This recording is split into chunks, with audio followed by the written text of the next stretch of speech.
സ്നേഹമുള്ളവരെ, യേശുവിൻ്റെ ശിഷ്യന്മാർക്ക് ഏതാണ്ട് 3 വർഷക്കാലത്തെ സെമിനാരി പരിശീലനം മാത്രമേ ലഭിച്ചിട്ടുള്ളൂ. ഇതിൻ്റെ ഇടയിൽ അധികം ദൈവശാസ്ത്രമൊന്നും അവർ പഠിച്ചിട്ടില്ല. ഏതാണ്ട് 1.25 വർഷത്തെ പരിശീലനം കഴിയുമ്പോൾ യേശുവിന് തന്നെ ഇങ്ങനൊരു ചിന്തയുണ്ടായി. ചരിത്രപുരുഷനായിട്ടുള്ള ക്രിസ്തു എന്ന പുസ്തകത്തിൽ റിച്ചിയത്തി പറയുന്നത് പോലെ എന്തെങ്കിലുമൊക്കെ അവരെ പഠിപ്പിക്കണം. മിനിമം കാര്യങ്ങളെങ്കിലും ക്രിസ്തു ആരാണ് എന്ന്, താൻ ആരാണെന്നെങ്കിലും പഠിപ്പിക്കണം. താൻ വഴിയുള്ള രക്ഷ എന്താണ് എന്ന് ആർക്കൊക്കെയാണെന്നും പഠിപ്പിക്കണം. ഇത്രയൊക്കെ പഠിപ്പിച്ചാൽ മതി, ധാരാളം. അതിനു വേണ്ടിയിട്ടാണ് യേശു തൻ്റെ ശിഷ്യന്മാരെയും കൂട്ടിക്കൊണ്ട് തിരക്കുകളില്ലാത്ത വിജാതിയരുടെ പ്രദേശമായിട്ടുള്ള കേസറിയ ഫിലിപ്പിയിലേക്ക് പോകുന്നത്. അവിടെ ചെല്ലുമ്പോൾ യേശു അവരോട് 2 ചോദ്യങ്ങൾ ചോദിക്കും. ഒന്നാമത്തെ ചോദ്യം, ഞാൻ ആരാണെന്നാണ് പൊതുജനം പറയുന്നത്? പൊതുജനങ്ങളുടെ അഭിപ്രായം എന്താണ്? 100 കൂട്ടം അഭിപ്രായങ്ങളുണ്ട്. ഇതൊക്കെ അവർ പറഞ്ഞു. എലിയ അല്ലെങ്കിൽ പ്രവാചകനിലെ ഒരുവനാണ്, സ്നാപക യോഹന്നാൻ ഉയർത്തെഴുന്നേറ്റ് വന്നതാണ്, പ്രവാചകനാണ്, പല ഉത്തരങ്ങളും. രണ്ടാമത്തെ ചോദ്യം കുറച്ചുകൂടി വ്യക്തിപരമായിട്ട് ചോദിച്ചു. ഞാൻ ആരാണെന്നാണ് നിങ്ങൾ പറയുന്നത്? വ്യക്തിപരമായിട്ടുള്ള അനുഭവം എന്താണ്? നിങ്ങൾ എന്താ വിചാരിക്കുന്നത്?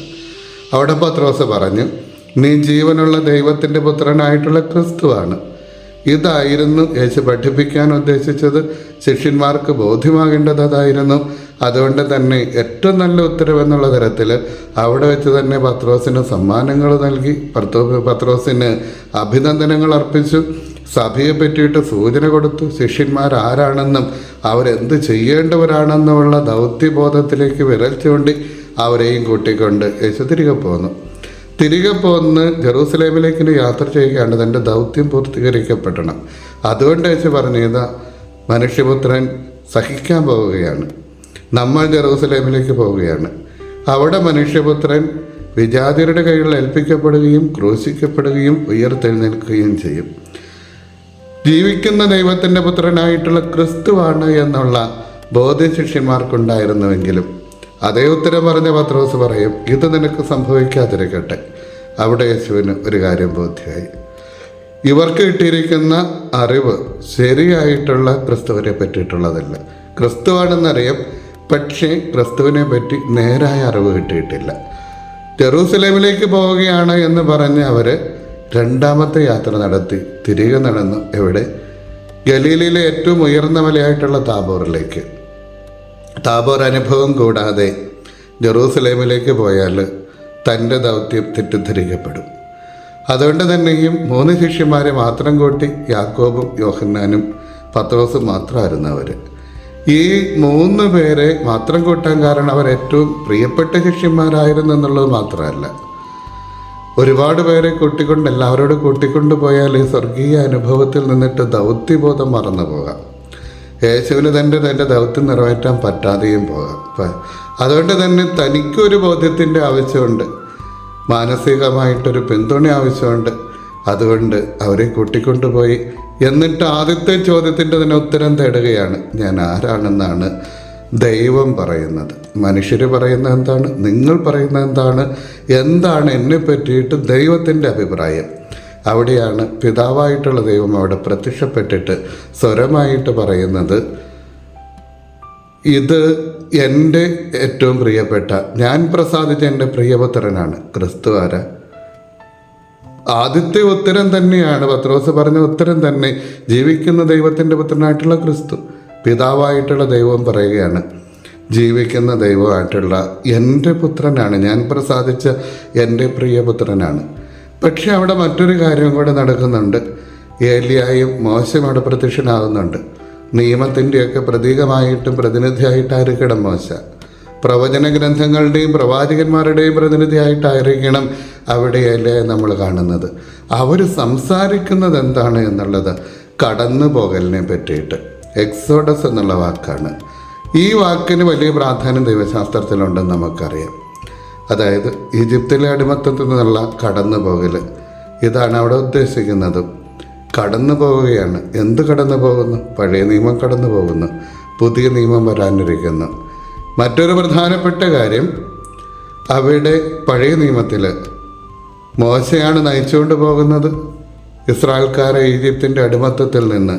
അവിടെ പ്രധാനപ്പെട്ട ഒരു കടമ്പ എന്താണെന്നോ, ചെങ്കടൽ കടന്നു പോകണം. യഥാർത്ഥത്തിൽ കടന്നു പോകൽ ചെങ്കടലിലൂടെയുള്ള കടന്നു പോകലാണ്. ചെങ്കടൽ കടന്നു പോകുന്നത് പോലെ യേശു രക്തക്കടൽ കടന്നു പോകണം. ഇസ്രായേൽക്കാർ മോശയുടെ നേതൃത്വത്തിൽ ചെങ്കടൽ കടന്ന് വിഭജിച്ച് കടന്നുപോയി അതിൻ്റെ ഉള്ളിലൂടെ കടന്നു പോയതുപോലെ ഇവിടെ യേശു രക്തത്തിൻ്റെ കടൽ കടന്നു പോകണം. അങ്ങനെ കടന്നു പോകുമ്പോഴാണ് രക്ഷ സംജാതമാകുന്നത് എന്നുള്ള ഒരു സന്ദേശം നമുക്ക് കിട്ടുന്നുണ്ട്. എന്നിട്ട് അവിടെ ഒരു വലിയൊരു സ്വർഗീയമായിട്ടുള്ള അനുഭവം ഉണ്ടായി. രണ്ടാമത് പിതാവ് പറയുന്ന കാര്യം, നിങ്ങൾ ഇവൻ്റെ വാക്ക് കേൾക്കുവിൻ എന്നാണ്. ഇവനെ കാണുക എന്നുള്ളതല്ല.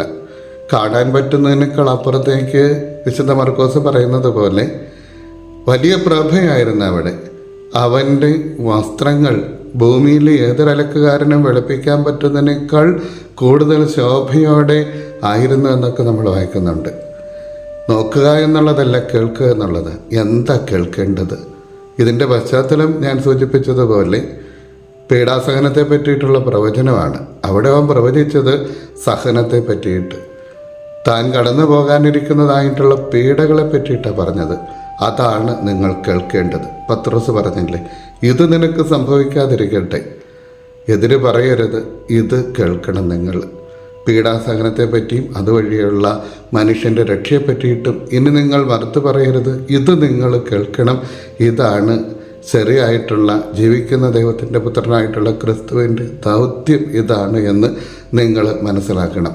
അതുകൊണ്ടാണ് യേശുവിൻ്റെ ഉയർത്തെഴുന്നേൽപ്പ് വരെ അത് ആരോടോ അവർ സംസാരിച്ചില്ല എന്നൊക്കെ സുവിശേഷത്തിൽ രേഖപ്പെടുത്തിയിരിക്കുന്നത് അതുകൊണ്ട് തന്നെയാണ്. എന്നാൽ പ്രിയമുള്ളവർ, യേശുവിൻ്റെ രൂപാന്തരീകരണം നമുക്ക് തരുന്ന പാഠങ്ങൾ, ഒന്നാമത് യേശു ആരാണ് എന്നുള്ളൊരു പാഠം. അതായത് പ്രഭാവത്തോടെ ഇരിക്കുന്നവൻ, സ്വർഗീയമായിട്ടുള്ള മഹത്വത്തോടെ ഇരിക്കുന്നവൻ, അവൻ തന്നെയാണ് കുരിശിൽ തൂങ്ങിയാടുന്നവൻ എന്നുള്ള ഒരു ബോധ്യം. ഇതാണ് ശിഷ്യന്മാർക്ക് ലഭിക്കേണ്ടത്, നമുക്ക് ലഭിക്കേണ്ടത്. രണ്ടാമത് കടത്തുപോകലിനെ പറ്റിയിട്ട് സംസാരിക്കുന്ന പ്രവാചകന്മാരുടെ പ്രതീകമായിട്ടുള്ള ഏലിയായും, ഇതേ കടന്നുപോകലിനെ പറ്റി തന്നെ പറയുന്ന മോശയും കടന്നു പോകും. ഏത് പ്രതിസന്ധിയും കടന്നു പോകും. എല്ലാത്തിനും ഉയർപ്പിൻ്റെ ഒരു മഹത്വം ഉണ്ടാകും. പ്രതിസന്ധികൾ സഹിക്കുന്നവരായിട്ടുള്ള നമ്മൾ കുറഞ്ഞവരല്ല, നമ്മൾ ഏതെങ്കിലും തരത്തിൽ പരാജയപ്പെടുന്നവരല്ല. പ്രതിസന്ധി സഹിക്കുന്നവർ നമ്മളിതാണ്, സഹിക്കുന്ന ദൈവത്തിൻ്റെ പ്രിയപ്പെട്ട ക്രിസ്തു. അതേപോലെ സഹിക്കുന്നവരായിട്ടുള്ള നമ്മളും ഒട്ടും കുറഞ്ഞവരല്ല, ദൈവത്തിൻ്റെ മക്കൾ തന്നെയാണ് എന്നുള്ള ഒരു ചിന്ത നമുക്കുണ്ടാവണം. നമുക്കിതേപോലെ ബുദ്ധിമുട്ടുകളുണ്ടാകുമ്പോൾ, തെറ്റിദ്ധാരണകളുണ്ടാകുമ്പോഴൊക്കെയും കടന്നു ചെന്നിരിക്കാനായിട്ടുള്ളൊരിടമാണ് താബോർ. ഈ താബോറിൽ വെച്ച് നമുക്ക് നമ്മളെ തന്നെ ബോധ്യപ്പെടുത്തണം നമ്മൾ ആരാണെന്ന്. ആ ബോധ്യത്തിൽ നിന്ന് വേണം യേശു കുരിശെടുത്തതുപോലെ വലിയ ദൗത്യങ്ങളിലേക്ക് കടന്നു ചെല്ലാനും. എല്ലാവർക്കും നല്ലൊരു ദിവസം ആശംസിക്കുന്നു. ദൈവം അനുഗ്രഹിക്കട്ടെ. ഡിജിറ്റൽ യുഗത്തിലെ സുവിശേഷ പ്രഘോഷണത്തിനും വചന പഠനത്തിനുമായി വചനവയൽ ഒരുക്കുന്ന ആപ്പ് ബിബ്ലിയ. www.biblia.in എന്ന സൈറ്റിലും പ്ലേ സ്റ്റോറിലും ബിബ്ലിയ ആപ്പ് ലഭിക്കുന്നതാണ്. ഉൽപ്പത്തി മുതൽ വെളിപാട് വരെ ഇംഗ്ലീഷിലും മലയാളത്തിലും ഒരു വർഷം കൊണ്ട് ബൈബിൾ മുഴുവനും വായിക്കുവാൻ സഹായിക്കുന്ന ബൈബിൾ നഴ്സറി, സഭയെ അടുത്തറിയുവാനുള്ള സഭാ കളരി, വിഷയാധിഷ്ഠിതമായി വീഡിയോകൾ ലഭിക്കുവാനും അപ്ലോഡ് ചെയ്യുവാനും സഹായിക്കുന്ന വീഡിയോ ഹബ് വീഡിയോ ബുക്ക്, 3 ലക്ഷത്തിൽ പരം ചോദ്യോത്തരങ്ങളുടെ ശേഖരമുള്ള 250-ൽ പരം ഈ ബുക്കുകളുടെ പുസ്തകശാല, ഒരേ സമയം 100 കണക്കിന് ക്വിസ് മത്സരങ്ങൾ സംഘടിപ്പിക്കുവാൻ സഹായിക്കുന്ന ക്വിസ് പ്ലാറ്റ്ഫോം ദബാർ. ഈ നവമാധ്യമ അപ്പസ്തോലേറ്റിൽ പങ്കുചേരാൻ ഇന്ന് തന്നെ ഗൂഗിൾ പ്ലേ സ്റ്റോറിൽ നിന്നും ബിബ്ലിയ ആപ്പ് ഡൗൺലോഡ് ചെയ്യുക.